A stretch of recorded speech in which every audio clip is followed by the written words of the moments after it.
আলা আলিহি ওয়া আসহাবিহি ওয়া মান ওয়ালাহু ওয়া বাদ। আসলে আপনি যেটা বলেছেন, বিপর্যয় কেন আসে এই চেতনাটা আমাদের খুবই প্রয়োজন। আমরা অনেক সময় যে ব্যক্তি বিপদগ্রস্ত তিনি খুবই দুঃখজনক, আমরা দেখতে পাচ্ছি হাজার হাজার মানুষ, সাজানো পরিবার ধ্বংস হয়ে গেল। আসলে কেন এই প্রাকৃতিক বিপর্যয়গুলো হয়? এই যে ভূমিকম্প আমরা দেখলাম, বা অন্যান্য প্রায় আমরা দেখি আগ্নেয়গিরির অগ্ন্যুৎপাত, ভূমিকম্প, জলোচ্ছ্বাস কেন হয়? আমরা অনেকে এগুলোকে প্রাকৃতিক বিপর্যয় বলে ছেড়ে দিই। ভূমিকম্প হয়, বিজ্ঞানীরা বলছেন, ভূতত্ত্ববিদরা বলছেন যে বিশ্বটাকে কয়েকটা প্লেটের উপরে সাজানো হয়েছে, এগুলো সম্প্রসারণ ইত্যাদি কারণে। এগুলো অবশ্যই আল্লাহর একটা সুন্নত, আল্লাহর সৃষ্টি, কিন্তু এগুলো কে নিয়ন্ত্রণ করছেন, কেন হয়? কোরআন কিন্তু অন্য কথা বলে। কোরআন কি বলে? কোরআন কারিমে বলছে যহারাল ফাসাদু ফিল বাররি ওয়াল বাহরি বিমা কাসাবাত আইদিন নাস।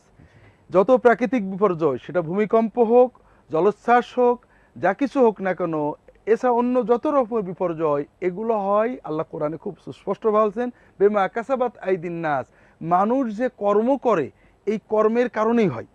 এটা মানুষের অর্জিত। বিপর্যয় হবে, কোথায় হবে, কোন সময় হবে, ভূমিকম্পটা ঠিক কোন জায়গায় যেয়ে হবে, কারা কারা ক্ষতিগ্রস্ত হবে, ওই গ্রামের অনেক মানুষ বেঁচে গিয়েছেন, আবার অনেক মানুষ যারা ওই এলাকার নয় তারা ওর ধ্বংসের ভিতরে পড়ে গিয়েছেন।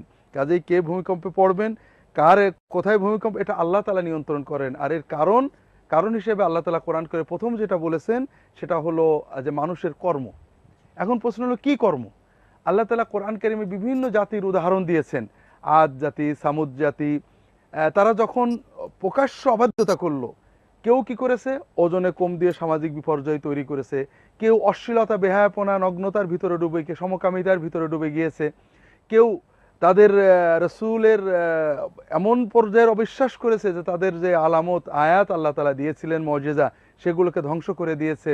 এই ধরনের যখন অবাধ্যতার চূড়ান্ত পর্যায়ে কোনো জাতি চলে যায়, আল্লাহ তাআলা তখন তাদেরকে প্রাকৃতিক বিপর্যয়, প্রধান ভূমিকম্প, জলোচ্ছ্বাস, এটা হাদিস শরীফের বর্ণনা এসেছে যে মানুষ যখন অশ্লীলতায় লিপ্ত হয়, রোগ ব্যাধির বিপর্যয় আসে।